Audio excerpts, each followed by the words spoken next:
experience when I approach difficult piece, like for example Medtner or Rachmaninoff, would I do all the steps like 2D wrist motions, sound imagination? If you want to see what would be the way to approach a new piece, it's in a book 4, Approaching a New Piece, with a list of right from the beginning till the very last step, with the checklist. You can take a look just to know. But all of this that we study within the past 6 months, you will do within 3 hours. So yes, it is hard, but both ways learning a piece is hard, but one way might lead to frustration and hopelessness and anger and low self-esteem and dissatisfaction and all of that. Or another one, you know that you will have a guaranteed result. And also with the first way of traditional practice, you might spend just months and months and months perfecting the piece, just technically perfecting the piece and still not being able to finish, hence frustration. Where with this system, I wrote to you 3-5 pages piece, you're finishing within 8 hours. And I usually practice about 1 hour a day, so it would take me 1 week of a very calm and relaxed learning and finishing a piece. Every step, you know what to do. And this makes simple the evaluation of where is the end of my practice, so the final product. Because yes, like you said, if I just spontaneously would do some musicality and try to, like in conventional way of practice, then yes, this harder to find this stop point. What things that for me from your system is inspiring is that you can maintain the pieces that you learned. Yes, that you don't forget them, because usually we forget the pieces because it's so much frustration and we don't play them after we play on stage. God. This is the worst wound, the worst trauma we have. Yes, because why we did this? Because we yes. Well, it's this, and also it's another thing when you experience so much pain that you don't even actually play through the entire piece enough at home, and then you go to conservatory and play it for your teacher. Oh yeah. Oh my God. I mean, this is so fearful. I watched your video a long time ago. Like you said, that you need to go to your teacher only after your artistry stage was completed. And also learning stage, and also practice performance stage. Oh yeah, there was final product, yes. Usually it seems like a little bit something else, you know. Because what happens is that you bring to a teacher a very vulnerable work. And first of all, you experience frustration because you play not if you would like to play. You already feel guilty. You're already blaming yourself. You feel this horrible frustration. And then on the top of that, a teacher gives you correction. It doesn't really help you that much with your actual question. Just brings a little bit of fiddle here and there, and sometimes actually makes us feel even worse. So it's very important that you bring to your teacher your final product when you feel absolutely confident and stable and you enjoy the process, and then the teacher will enjoy working with you, because from the teacher perspective, when especially a professor, you come to him and he's just so tired of listening this work of, yeah, I feel something is not right, but I don't really know how to help there. All I actually want is just to share my ideas with someone who had his ideas. And if you don't have your ideas, there's no dialogue that would satisfy both parties. So bringing your piece to your professor, expecting that he would fix it for you, it's wrong for you and it's wrong for your professor. Maybe you can expect that when you go to school and you're 10 years old, 11 years old, but in higher educations, that's not gonna work. And that's also why it's so important that you have your own system of learning the piece, because you will not get this answer from your professor.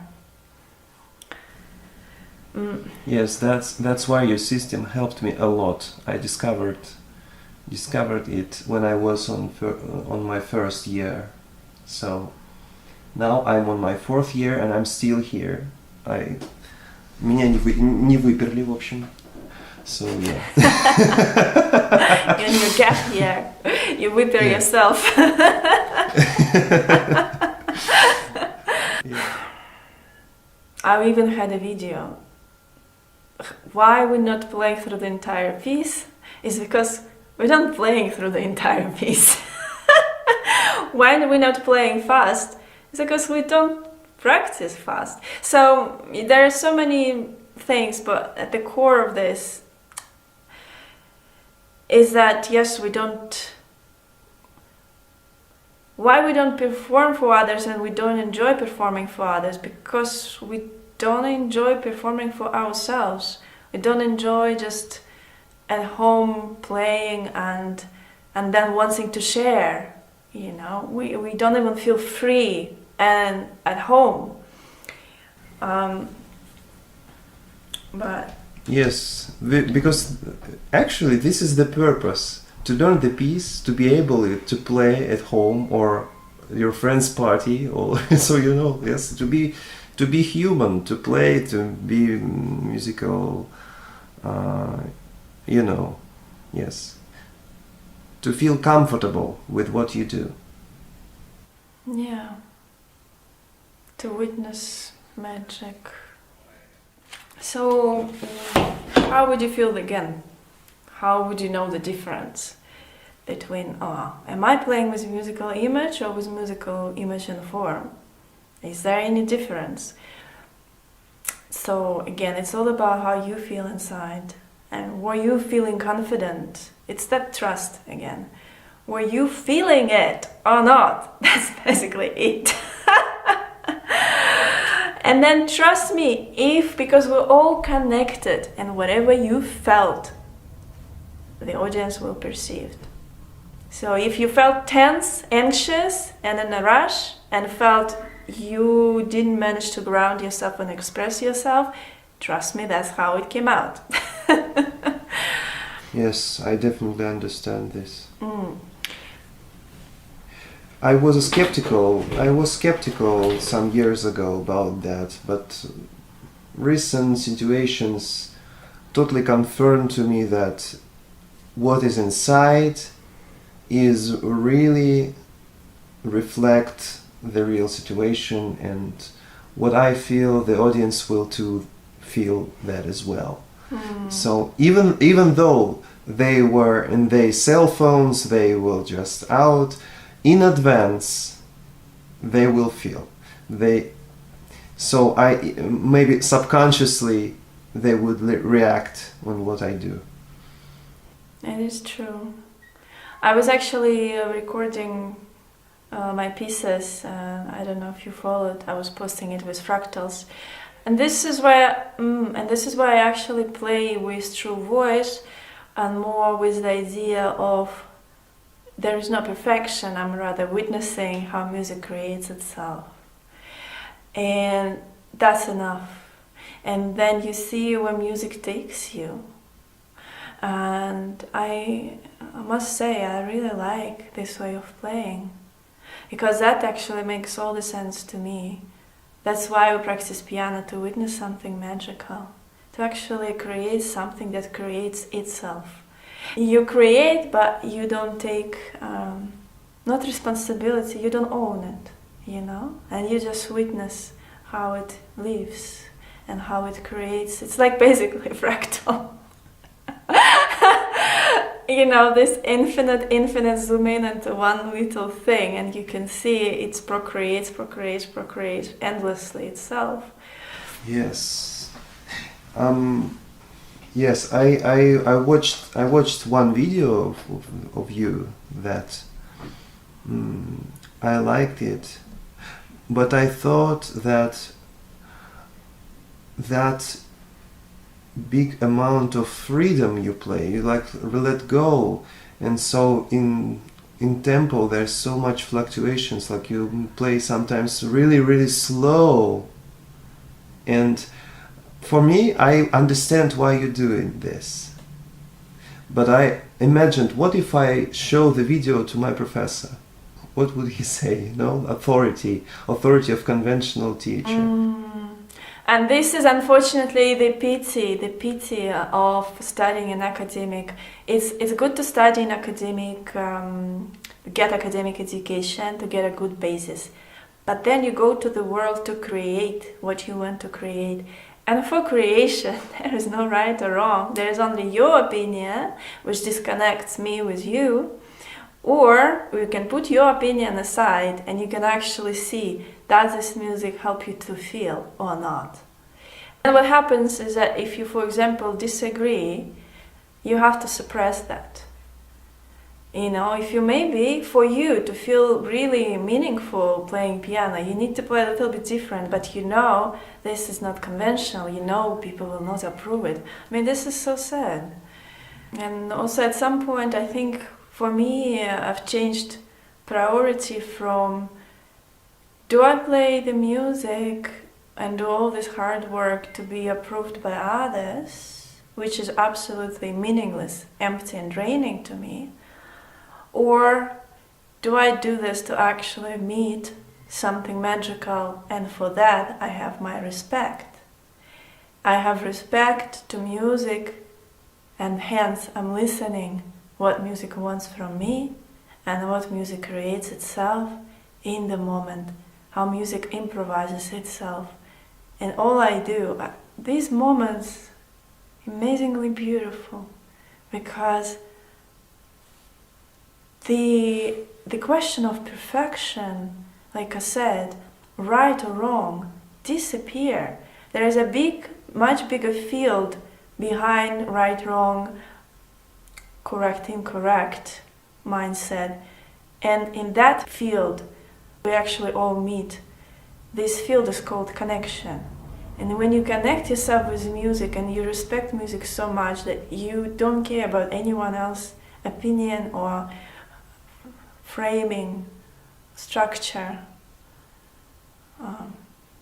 then you are in this amazing moment, endless, infinite moment of witnessing the beauty of life through music. For me, that's why I'm playing. And if someone disagrees with it, it's his miss, not mine. And it's his disconnection with something beautiful, not mine. But I also know that there will be people who might connect, even with my unconventional playing, because actually they are so tired of listening the same thing all over again that they actually, that kind of performance disconnect them with music. So, but this is what I call true voice. Yeah. We can hear like not. I can hear your thoughts, your ideas, like your personality in music, and this is, you're not afraid to be you. Yes. Actually, no. What you don't feel any other's personality in this music. Because you see, when you're gonna play as your professor told you, your music will reflect his opinion and his desires and ideas. It will not reflect your own music. So what you actually perceive is just absolutely pure music. I'm not even there. So that's why I'm like, well, if you don't disagree with me, you actually don't really disagree with me, you just disagree with music.